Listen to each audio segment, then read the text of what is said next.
Hi guys, welcome to my kitchen. To this video, gagawa po ako ngayon ng isang fruit flatter.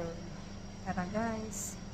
Ito po yung ginamit ko guys. Meron tayong yung dahon ng pineapple. Nakagawa na rin tayo guys ng star.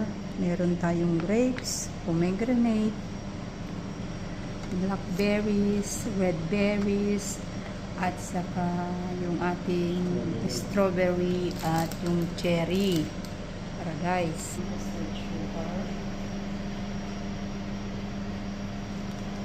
Oo.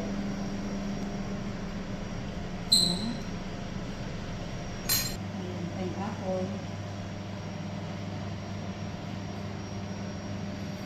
Grapes.